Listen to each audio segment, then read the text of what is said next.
സകല അമ്പലങ്ങളും ബാങ്കുകളെയും കൊള്ളയടിച്ചുകൊണ്ടാണ് 10 കൊല്ലം CPM ഈ സംസ്ഥാനം ഭരിച്ചത്.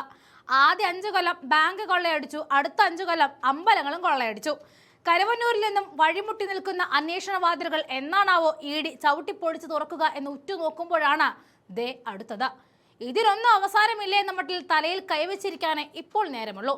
വയനാട്ടിലെ ബ്രഹ്മഗിരി ഡെവലപ്മെന്റ് സൊസൈറ്റിയുമായി ബന്ധപ്പെട്ട് നടന്നത് ഗുരുതരമായ സാമ്പത്തിക തിരിമറികളാണെന്ന് CPM നിയോഗിച്ച ഓഡിറ്റ് സംഘം കണ്ടെത്തിയിട്ടുണ്ട്. അവിടുത്തെ നിയന്ത്രണം ഇതേ CPMന്റെ കയ്യിലാണ് എന്നുള്ളതാണ് ഈ വിഷയത്തിലെ ഏറ്റവും വലിയ കോമഡി. ചാരിറ്റബിൾ സൊസൈറ്റിയായി രജിസ്റ്റർ ചെയ്തിട്ടും ബഡ്സ് ആക്ട് ലംഘിച്ച ജനങ്ങളിൽ നിന്നും സഹകരണ ബാങ്കുകളിൽ നിന്നുമായിട്ട് ഏകദേശം 130 കോടി രൂപയോളം നിക്ഷേപമായിട്ട് സ്വീകരിച്ചു. സൊസൈറ്റിയുടെ അക്കൗണ്ടുകൾ വഴി കള്ളപ്പണ ഇടപാടുകൾ നടന്നതായിട്ടും 30 ലക്ഷത്തോളം രൂപയുടെ കള്ളപ്പണം എത്തിയതായിട്ടും ജീവനക്കാർ തന്നെ വെളിപ്പെടുത്തുകയുണ്ടായി. പാർട്ടി നേതൃത്വത്തിന്റെ അറിവോടെയും ഒത്താശയോടെയുമാണ് സൊസൈറ്റിയിലെ സാമ്പത്തിക ഇടപാടുകൾ നടന്നത് എന്ന് കണ്ടെത്തിയിട്ടുണ്ട്. CPM നേതാക്കൾ തന്നെ നിയോഗിച്ച ഓഡിറ്റ് സംഘത്തിന്റേതാണ് കണ്ടെത്തൽ. ബ്രഹ്മഗിരിയിൽ വലിയ ക്രമക്കേടുകളും കെടുകാര്യസ്ഥതയും നടന്നു കോടികൾ നിക്ഷേപം സ്വീകരിച്ചത് നിയമവിരുദ്ധമാണെന്ന് ഓഡിറ്റ് സംഘം നേതൃത്വത്തെ അറിയിച്ചു കഴിഞ്ഞു. ബ്രഹ്മഗിരിയിലെ ഇടപാടുകൾ പലതും സംശയാസ്പദമാണെന്നും കൃത്യമായ രേഖകൾ പോലും ഇല്ലാതെ ഇടപാടുകൾ നടത്തി സർക്കാർ നൽകിയ ഫണ്ടുകൾ ഉപയോഗിച്ചതിലും കൃത്യതയില്ല എന്നും നിക്ഷേപമായിട്ട് സ്വീകരിച്ച പണം പലിശയില്ലാതെ ബ്രഹ്മഗിരിയിലെ ആളുകൾക്ക് തന്നെ വായ്പയായിട്ടും അഡ്വാൻസ് നൽകിയെന്നും റിപ്പോർട്ടിൽ പരാമർശമുണ്ട്. ക്രമക്കേടുകൾ പ്രാഥമിക റിപ്പോർട്ടിൽ പരാമർശിക്കപ്പെട്ടതോടെ അന്തിമ റിപ്പോർട്ട് സമർപ്പിക്കുന്നതിന് ഓഡിറ്റ് സംഘത്തെ നേതൃത്വം വിലക്കിയിരുന്നു. 2023 സമർപ്പിച്ച റിപ്പോർട്ട് ബ്രഹ്മഗിരി നേതൃത്വം പുറത്തുവിട്ടിരുന്നില്ല എന്നും നികുതി വെട്ടിപ്പിനെ കുറിച്ചും പ്രാഥമിക റിപ്പോർട്ടിൽ പരാമർശമുണ്ട്.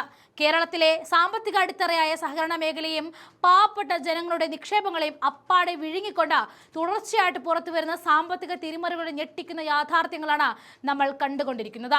കരുവന്നൂർ സർവീസ് സഹകരണ ബാങ്ക് മുതൽ വയനാട്ടിലെ ബ്രഹ്മഗിരി ഡെവലപ്മെന്റ് സൊസൈറ്റി വരെ നീളുന്ന ഈ സാമ്പത്തിക ക്രമക്കേടുകളുടെ രാഷ്ട്രീയ പരമ്പര എവിടെ ചെന്ന് നിൽക്കുമെന്ന് ഇന്ന് ഒരുപക്ഷെ CPMന് പോലും ധാരണയുണ്ടാകില്ല. 300 കോടിയോളം രൂപയുടെ സാമ്പത്തിക തട്ടിപ്പ് നടത്തിയ കേസായിരുന്നു കരുവന്നൂർ ബാങ്ക് തട്ടിപ്പ് കേസ്.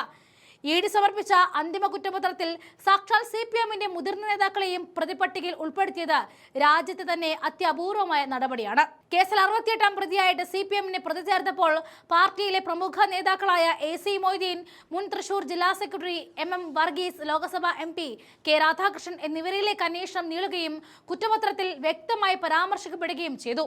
വ്യാജ പ്രമാണങ്ങൾ ഉണ്ടാക്കൽ, ഒരേ വസ്തു പലതവണ പണയപ്പെടുത്തി ബെനാമി വായ്പകൾ അനുവദിക്കൽ, ബാങ്ക് അംഗങ്ങൾ പോലും അല്ലാത്തവർക്ക് വഴിവിട്ട് കോടികൾ നൽകൽ എന്നിവയായിരുന്നു കരുവന്നൂരിലെ പ്രധാന തട്ടിപ്പ് രീതികൾ. ഈ കൊള്ളയുടെ പങ്ക് പാർട്ടി ഓഫീസുകളുടെ നിർമ്മാണത്തിനും തെരഞ്ഞെടുപ്പ് ഫണ്ടുകളിലേക്കും വകമാറ്റിയതായിട്ടും കേന്ദ്ര അന്വേഷണ ഏജൻസികൾ കണ്ടെത്തി. ഇന്നും 30,000-ലധികം പാവപ്പെട്ട നിക്ഷേപകരുടെ 260ഓളം കോടി രൂപയാണ് ബാങ്കിൽ തിരികെ ലഭിക്കാതെ കുടുങ്ങിക്കിടക്കുന്നത്. അവിടം കൊണ്ടും CPM നിർത്തിയില്ല. അടുത്തത് അയ്യന്തോൾ സർവീസ് സഹകരണ ബാങ്ക് തട്ടിപ്പായിരുന്നു.